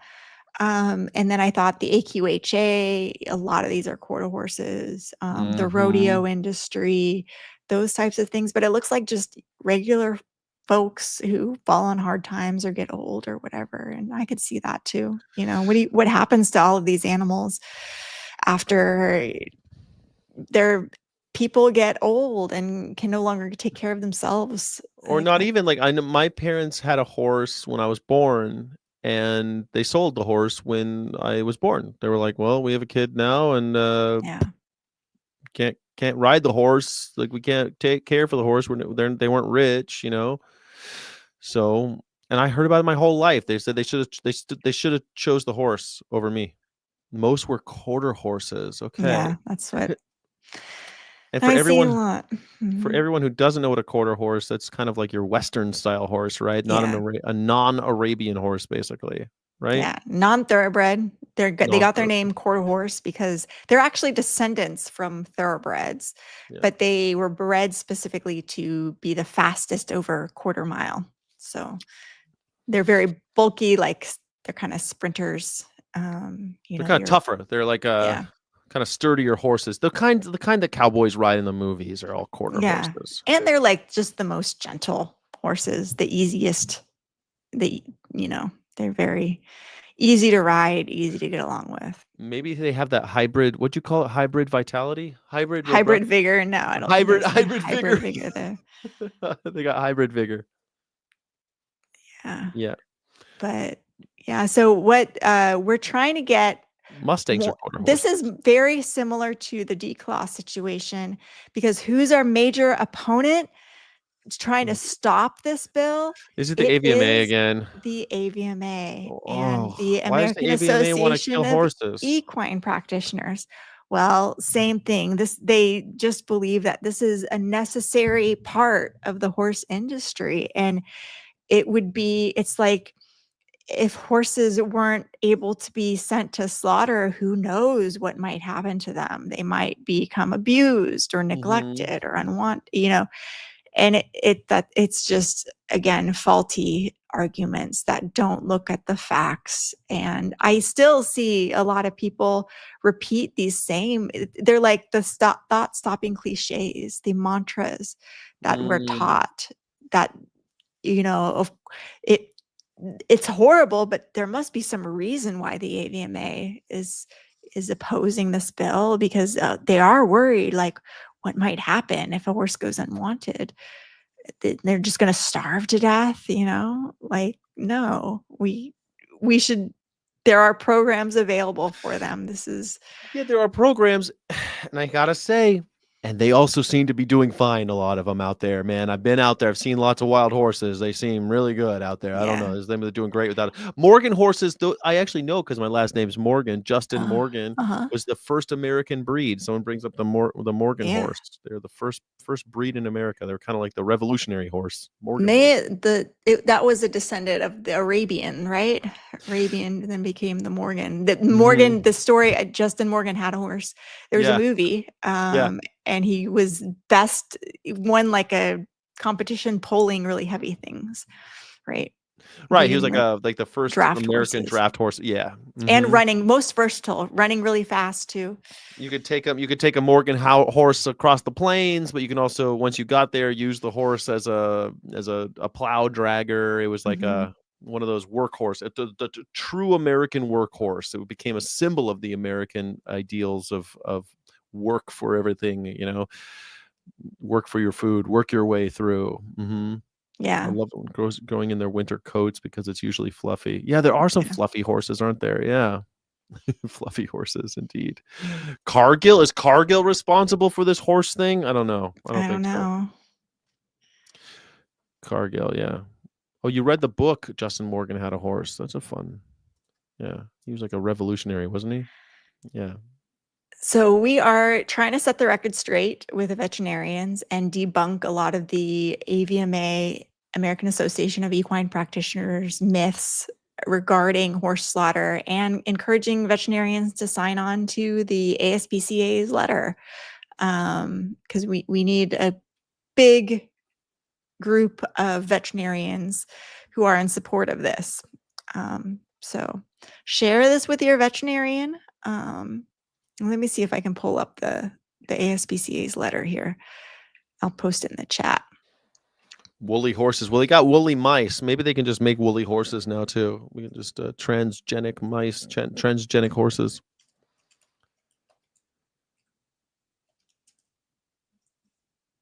So I posted that in the chat. Please share that with your veterinarian. Yes, please share that with that. Again, Save America's Forgotten Equines Act. And We can we write to our senators about this one too? Yeah, Is this absolutely. gonna be on the House floor?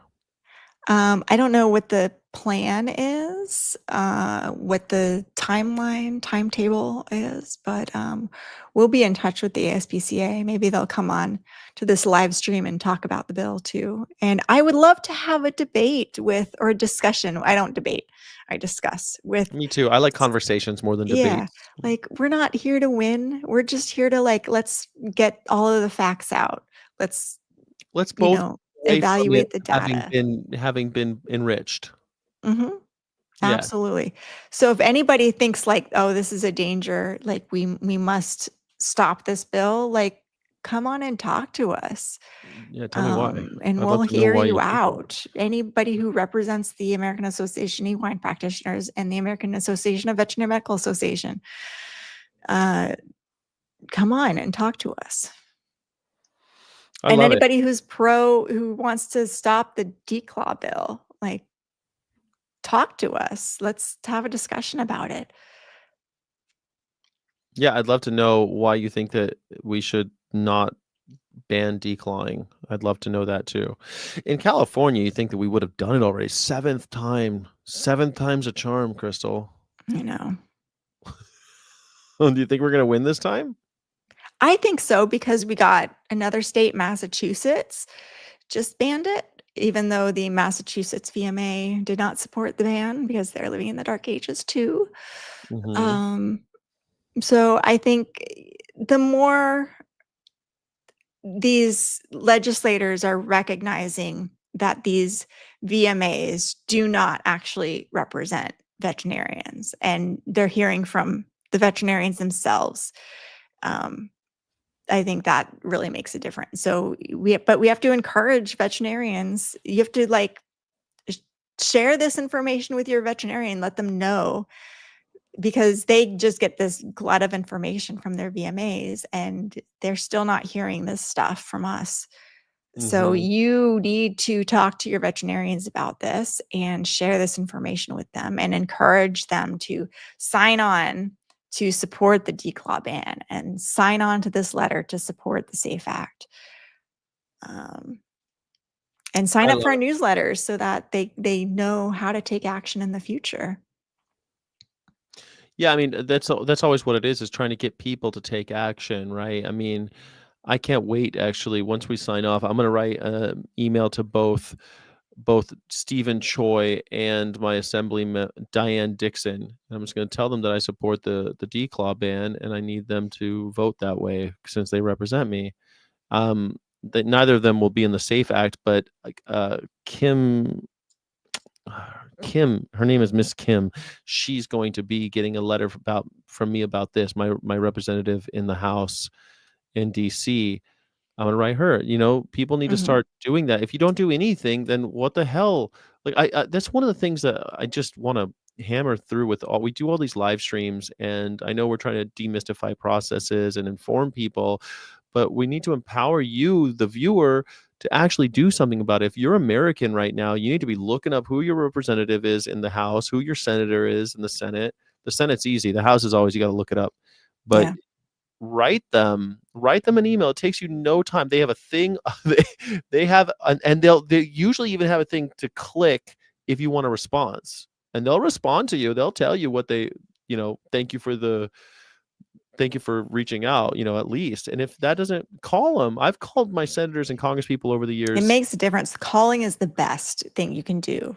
And like literally it makes a difference because the corporations are having people call them all the time and write them 100%. letters to make sure that their interests are protected, but nobody is doing that for the animals. And you think they are, like you think PETA, but it's such a small drop in the bucket compared to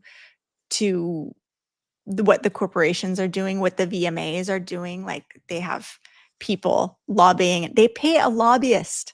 The CVMA pays a lobbyist to Of kill these course. bills and stuff. Well, and these So, and these lobbyists, I mean, people misunderstand how lobbyists work too. Like the congressperson is not an expert on every subject. They're not an expert on mhm, horse slaughter. So they got to call somebody and they get a list of people to call. And guess what? The list of people, those are lobbyists. That's who they can call because they're experts in their fields.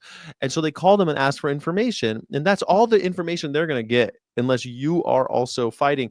And when Crystal said it's good to call, there's someone who answers no matter what, or there's an answering service, and they count. Somebody is counting how many calls they get regarding the SAFE Act.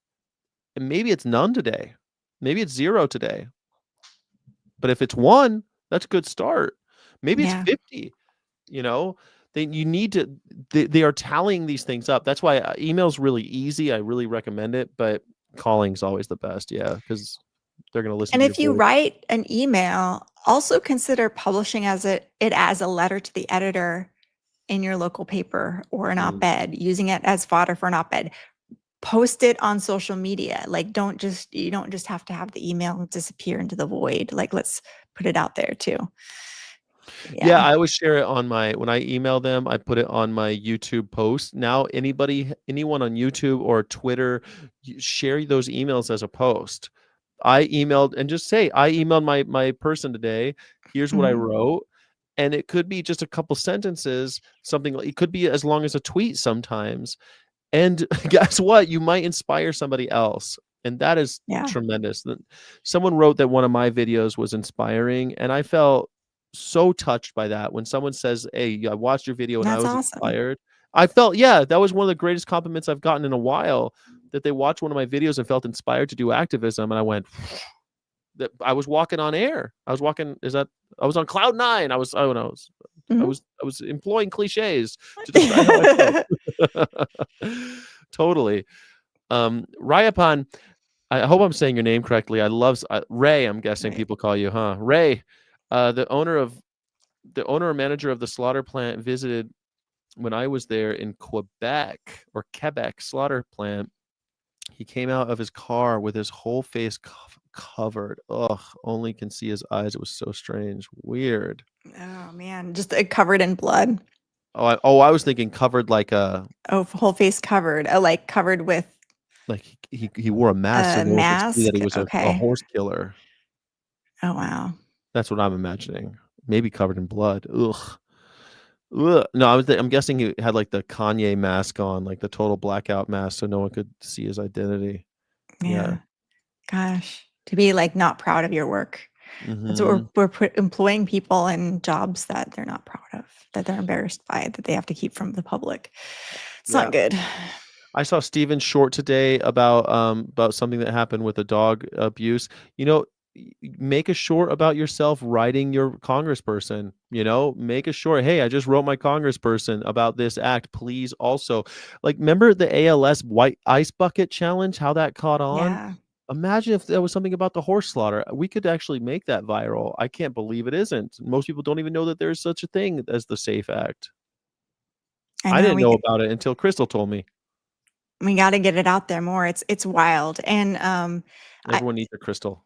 it's the AVMA, the Humane Slaughter Guidelines were just released, and they talk about horse slaughter in it, even though horse slaughter is not a thing, here in the United States, but we're Mhm. still saying that it's under the humane endings guidelines. So, like, there's a way that veterinarians endorse slaughtering horses, which is absolutely absurd, that we're in this position as veterinarians where we have our governing organization is condoning ways to kill horses for meat. Mhm. It's wild, but Yeah, and I here we know are. it's kinda speciesist to take this one by one, but what other choice we got? And I always wanna tell people, like, do something Wh for animals, you know? There's no guidelines for how to kill dogs for slaughter in the humane slaughter Ooh, guidelines. Like, why is that? And they yeah, how just come? added how to kill fur animals in the humane slaughter guidelines too, which is Ooh, crazy. Justin Trudeau, here we go. Veganic Tomato, I happen to know she's Canadian. Trudeau promised to end the 28-hour plus flights of live horses to Japan, where they are used for raw meat delicacies, but he has broken his promise. Canadian Food Inspection Agency does not report all deaths. Mm, Ugh, that's yeah, horrible. Yeah, that's horrible. That's rough. I can't imagine. I just can't imagine it. What we're doing to these animals, and but on the bright side, like I said, I don't want to as horrible as it is. we need to concentrate on what we can do and how we can help solve it. And I think that there's a lot of silver lining there. Get up, get out, get doing something.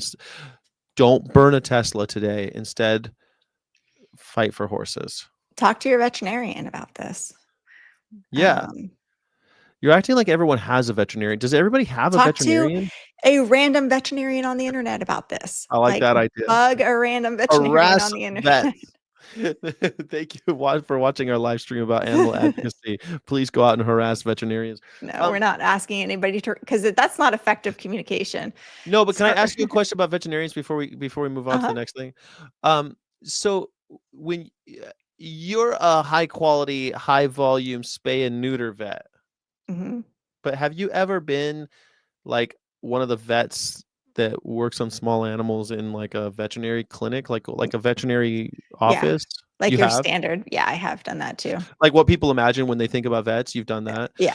What was your relationship with the people who came in? Did you know their names, the names of the animals and stuff? Some of them I did. Like I worked at one place for a long enough time where I knew people and yeah, you knew them and you knew that certain patients like you just develop a relationship with and know well and everything. So yeah.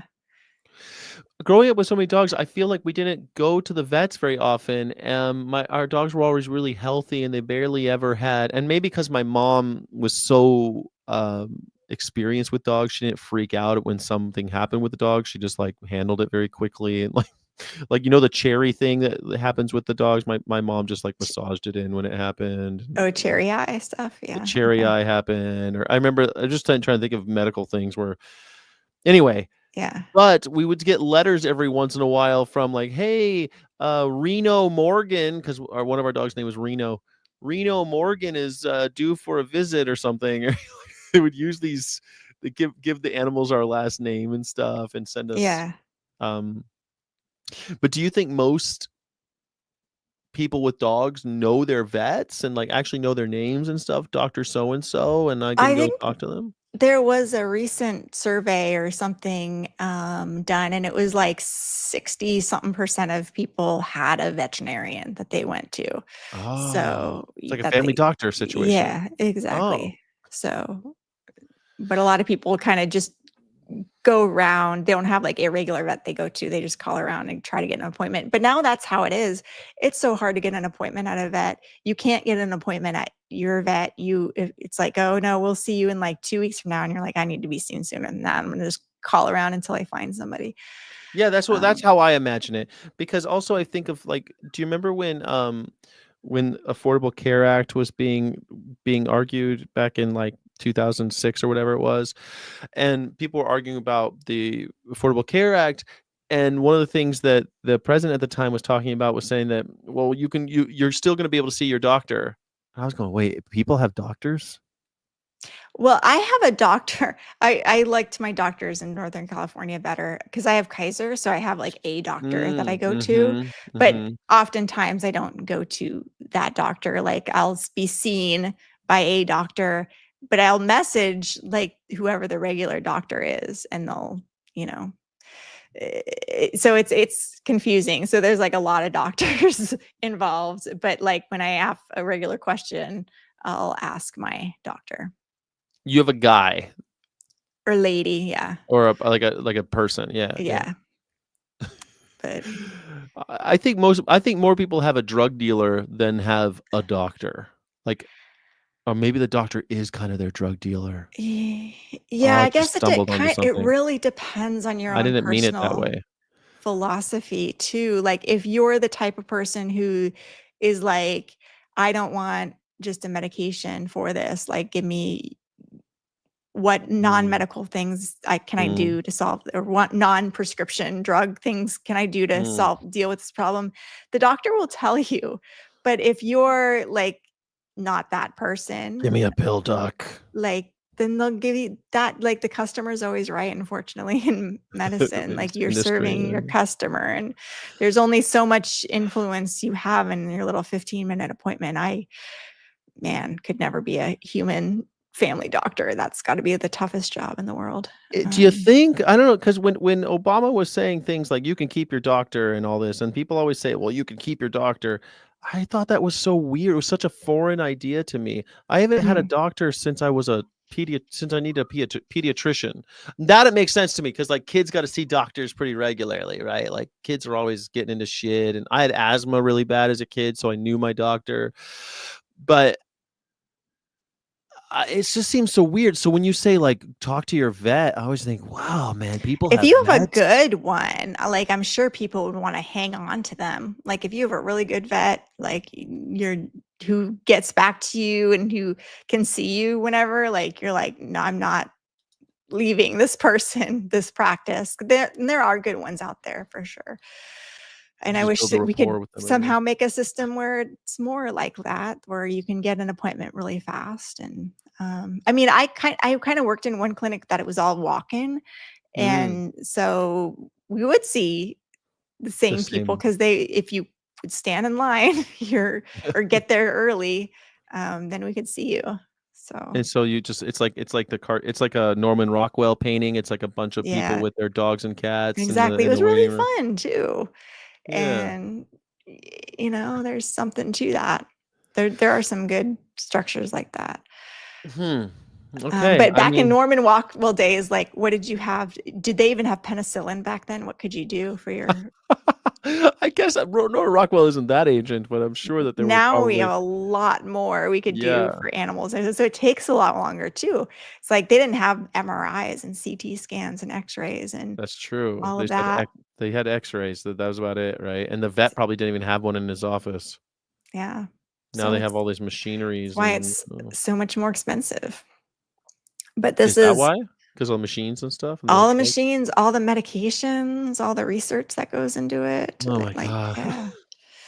Like, thank God for Serenia. I would not want to practice medicine without the benefit of Serenia, Serenia is a great drug from Zoetis, and it treats vomiting, it treats abdominal pain, it treats like if you got a respiratory runny nose, Why it can't I treats get what shouldn't that. we should all be taking that? How come we can't take that? I wonder if humans take it too. And Cytopoint's a monoclonal antibody to help itching.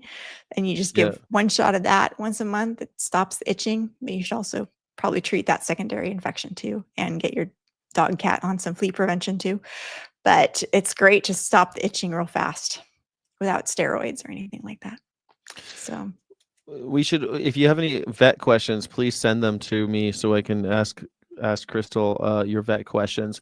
But if you I think it's incredible too because one of the things that I want to do with you is start asking you vet questions and put that out there. We've talked about maybe working on that project and like just asking you vet questions and seeing what you come up with. But it makes me think, well, if I had a dog, I would do the same thing I do as a person. Like if I got a pain right here on like the left side of my knee, right?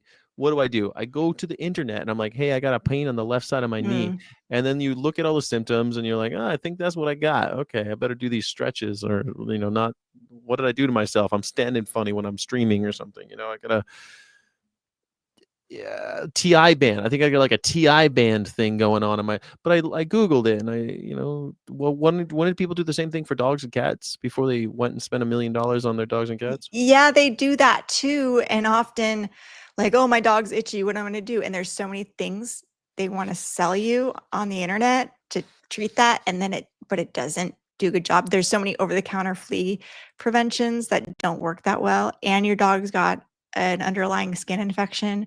Nothing's going to treat Mm, that. You got to go to the vet and get antibiotics. So it's a big waste of time usually when people do that because there's so much stuff on the internet for sale to try to sell you like your yeah, and the Google dog can't results. talk either, right? And you don't know what the dog did. Like, what the dog get Yeah. into, right? What did the dog do when you weren't looking? I guess that's the other Mhm. thing. Different than self-diagnostics. Okay, I get Yeah. it. And you Yeah. got like a tumor. What would happen if you have some sort of mass on you that you've just discovered? Are you going to like Google that, or are you going to actually go to the doctor and get Yeah, I have that like a checked out? mass on my leg that I've had for probably, I don't know, over 10 years, and it doesn't seem to be getting bigger. So I've just like, yeah, they're like, Okay. yeah, there's a little bump in there. I don't know what it is. I don't really go. Am I supposed to go to the doctor for it? It might be if you go to the doctor once a year for your yearly exam, or No, I don't do should that. I haven't been to the doctor that in be one of those things that you look at? Well, I don't know. go to the I minute clinic. Maybe the minute clinic. I should go to like or urgent care and be like, "Hey, can you take a look at this?" That might cost a lot of money. Urgent care is expensive. It's like $200 But, bucks. Yeah. I But don't know. what's a I get my doctor? blood work done, because I was deficient in vitamin D, even though I took vitamin D. Wow. I have the history of real bad anemia, so I get that checked out regularly because you never know. And I like Mm. to lord my superior blood results over people. Like literally, somebody the other day asked me what my LDL was, and I was like 71. Fuck you, 71. Is that 71. good? Yes, it's good. So do people do the same thing with dogs and cats? They bring their dogs and cats in for checkups every year? Is that Yeah, the and idea? if they're older, like you should get blood work done. Oh, Like got to catch these things early, especially cats, hyperthyroidism, kidney disease, and cats. Like we want to get on the ball, like start treating those early, because it's hard to treat hyperthyroidism and all of the secondary problems with hyperthyroidism, if you don't get on that early. So, and you got to, when you get a puppy or a kitten, you should start a savings account for their healthcare, because when they get older, things are going to get expensive. And get Trupanion insurance too, because like wow. shit's expensive. You And give me a lot to think about, but I think you're like you'd give me like, you know how when you go to people's you meet people with kids and they tell you all these things, you're like, "Oh, I don't want to have kids anymore." yeah, You're just making me not want to have a dog in my life. this is why I kind of don't want animals either in my life, because it's stressful. Like I don't want to take care of a sick animal. I don't want to Yeah. come home and take care of an elderly sick animal. Not. Oh, that sounds like, yeah, it sounds sad. I mean, Mm-mm. then you're just, yeah. I mean, I have friends that we used to go out all the time. Then they got dogs, and we never see them anymore. So that's also a thing. But Yeah. people don't go out when they have dogs. So what are you showing me now? I mean, there are some Oh. people who maybe should just stay home and stop bugging the rest of us. So, Are you talking you about me? know, no, Okay, just good. there are literal people. When I go to yoga at night, uh, walk down the street, there are people just standing out there looking like they would do me harm if I, you know, If and you it's had like they had dogs, it'd be different. if they had to take care of their dogs in their house, maybe they wouldn't be out there on the street doing drugs. I don't know, like Mm. high AF out there on the streets looking to do harm to others. Uh, so You are living in the city with the highest density of homeless people too. So I is mean, it the it's highest? Well, yeah, LA is the highest density of unhoused. So it's, yeah. that might be just city specific.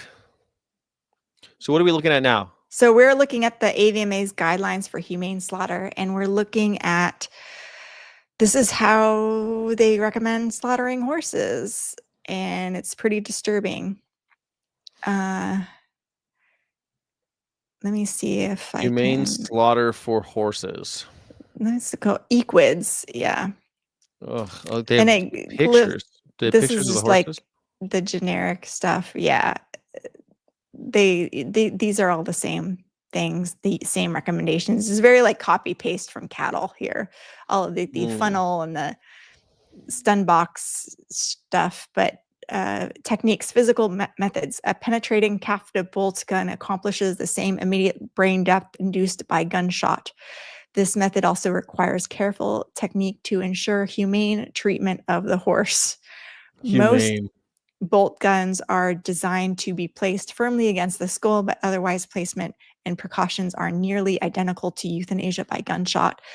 The site for entry of the projectile is described as being the intersection of the two diagonal lines running from the outer corner of the eye to the base of the opposite ear. And I think they have yeah, isn't that awful? Oh my gosh. That's where you shoot a horse in the head if you want to kill them.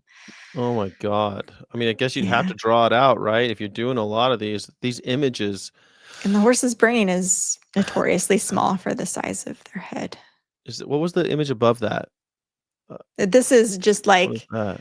the classic Temple Grandin thing Oh, of if you want to move animals along, the person, the handler, should be walking this way, and the animals will go that way. And then if you're walking the animal, if you want to get over here, don't walk from here to here right along the sun box, because the animal's going to see scare you 'em. walk ahead. They're going to stop. They're not going to keep walking. So if you Walk want to get out. over here, walk this way. And then, so this is kind of classic Temple Grandin stuff. Temple Grandin, what a gem. Yeah. So yeah, I'm just gonna look at that's pretty much the only method that they recommend for killing horses is the captive bolt gun. Or shooting. I mean, a lot of them still get shot in the shoot. head. So Yeah. I mean, if you don't, if you don't mind wasting a bullet, Yeah. I guess is the. But if you don't have bullets, but you've got a captive bolt gun, then go for it. I guess is the. Equids are provided with immediate access to water and large bins, sufficient good quality food. Blah.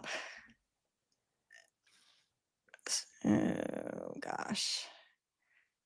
Yeah, and yeah, just and then they have fur bearers too down here. This is like a new addition. Let me see a fur bearer. What's a fur bearer? Like a bear? Like your bunnies and your minks. Yeah. Minks and fur bearers. After all, they're just holding the fur for us until we can get it for J-Lo. Exactly. It's pretty disturbing how electrocution of foxes using commercially available equipment specifically designed for foxes is acceptable. Homemade or jury-rigged apparatus are not acceptable. A current of 0.32 to 0.69 amps administered for 2.34 to 5.2 seconds via rectal and oral electrodes induced immediate unconsciousness and electroencephalographic evidence of status epilepticus with no return to normal brain pattern before death was confirmed. Oh, that's the physical method. And next is atmospheric. Yeah, CO2. Carbon dioxide, carbon monoxide. Holy crap. Yeah. Did you hear that the first execution in America? Did you hear about this? Yeah, how did that go? Nitrogen gas. They said first execution using nitrogen in Louisiana, because they killed that other man with nitrogen. Oh, I thought it was the first in America. In Georgia, I believe. And it didn't go so well. There's a lot of screaming, I think. Do we have a report on how that electrocution went? The suffocation? With nitrogen? I watched the news about it this morning on my show on my channel. By the way, everyone, like this video, but also subscribe to Crystal and Skyjack Morgan and Crystal Heath, Skyjack Morgan, and Our Honor. Please subscribe to those channels on YouTube if you're watching over on Twitter. Okay, have the conversation. So yeah, and please subscribe to my personal YouTube channel, Crystal Heath, because we're almost reached a goal there. So close. Watch the videos. Tell me what you think. Comment, like, share, and also check us out. Come. We're coming to New York to speak at Long Island University and Cornell University. April 15th, April 17th, we'll be in town, just hanging around. April 12th or so. So, come check us out there. Yes, come check us out. We're gonna be doing animal stuff. Yeah, and meeting animal people. Yeah. So, Louisiana, I have ahead. some information on the details. I watched the guy reporting on it, like the guy with the badge who always comes out and tells you how it went, but who can trust that guy? Well, what did he say about it? Did he say anything interesting, or just not really? I mean, like he was killed at this time. Yeah, I think he worked for the correctional facility, but he just came out and said, at this time this person was killed and went off without a hitch, kind of thing. Louisiana conducted its first electrocution using nitrogen gas on March 18th, 2025, administering the method to Jesse Hoffman Jr., a 46-year-old convicted of a 1996 rape and murder of Mary Molly Elliott. The execution lasted 19 minutes. Witnesses reported that Hoffman exhibited involuntary movements, including twitching and jerking, indicative of convulsive activity. Hoffman's legal team argued that the nitrogen gas method is violated his Eighth Amendment rights against cruel and unusual punishment, and infringed upon his Buddhist practices by impeding his ability to breathe and meditate. Despite these appeals, the U.S. Supreme Court declined to intervene, allowing the execution to proceed. I think if we do allow execution, shouldn't the executed get to decide their method of death? I've thought a lot about this. Of course, I don't agree with any kind of execution. I No, don't think the I state should disagree with play the a death role. penalty too. Yeah. Yeah, I don't think the state should ever play that role. I don't believe in giving a government the power over its citizens to murder us for any reason. But if in this case, it's kind of like a depopulation scenario, I don't think we should let criminals decide how they die. I've thought so much about this because it becomes that the last time I remember reading about this guy, it was not so long ago. He was a killer and he hanged people, and he was a child killer, and they were going to put him to death, and he wanted to be hanged, and they hanged him. And it was like the first hanging in a long time, and we don't generally hang people. People want to be shot. They want to do all these things. You know what I mean? I don't think so. It just becomes more perverse. It's already this perverse Yeah. thing, and we're trying to make it more clinical and sanitary, which maybe that's an argument for allowing them to choose how they die. But we're taking away their right to life. We're going to give them the right to choose how they go out. It seems Yeah. profoundly perverse to me. Yeah. It's wild that we kill people. We sentence people to death in the United States. I can't. In California, of course, it's still on the books that it's legal, but it's impossible to carry it out. So, like the Governor Newsom just dismantled all of the facilities to carry out executions. Yeah. Yeah, which I think is great, because even though the people want executions, the state shouldn't be carrying out executions. The state should not have the right to murder its citizens. Like, this seems fundamental to me. It's like, all the other stuff aside, all the Catholic stuff and all the soul and the spirit, all the stuff that people get into, man, I don't like the government telling us who lives and who dies. That's It's very culty. yeah, I can't believe that we're okay with the government deciding who dies. Like, It's wild. Anyway, what is gonna die soon is my computer, because I haven't figured out my battery problem. How do I plug in my stuff, my camera and my microphone, and also power my computer, because I only have 2 outlets, and at any time I put in one of those things that, like, is a splitter, a USB hub. the camera and the mic doesn't like it. So I have the same issue, and I'll tell you right now, because Okay. you need to get phantom power on a USB hub with the phantom power, or have whatever you have. Like, this is on phantom power, so no matter what, this will work for me. It'll have power. It's plugged in. So if everything else, if this light fails and all these other things that are plugged into my splitter, my hub, it'll still. And so that light is also powered. This light is powered. This camera is powered. But so is the hub, because but today I had an accident where I tipped over this light when I left after our last stream, and it unplugged something, and then the camera died. Because the camera's not powered. Sorry, the camera isn't powered. So the camera dies, and so I knew that something else was drawing power. Okay. Well, yeah, I guess my mic is being powered. My camera is being powered by external power. But so anyway, something is not. but I still need to connect my camera so You can that get a powered hub. That's what they're a little bit more expensive. It kind of sucks, but I at haven't least gone. Yeah. then you can plug it into a wall. Your splitter fails because you're drawing too much power out of your computer, your power sources. Okay. That's why, Anyway. like if you had a gaming console, like not a gaming console, but like a gaming computer, like a tower, they have their power supply is like super robust, so that type of shit doesn't happen while they're playing their games. I might get like a Rick Dex desktop computer I wish I had one. I wish I had situation. a, because this Yeah. laptop is great, but I wish I had a desktop with the screens and everything. But Yeah, I might do that. Okay. All right. anyway, thanks Cool. so much for joining us, everybody. Please follow Crystal Heath on YouTube, and we will be back on Thursday at 3:00 for our writers workshop for activists. It's our first time doing it. It'll be really fun, and I hope that Well, you'll not our all first time, but our first time doing it live. And right, we'll show right. you the results of our last writers workshop, which got published this Got morning. published. Really So excited. we'll And share that with the you. That was really Fresno good. bee, the Fresno No, bee, and not the the. SAC bee. It was both the Oh, Sacramento it was bee and the both. Fresno I bee. thought I got it wrong, Crystal, because you put the thing No. about Fresno. I was like, oh shit, I told everyone it was SAC. Amazing. Fresno bee tweeted it, but it's in both of them now. Yeah. So Awesome.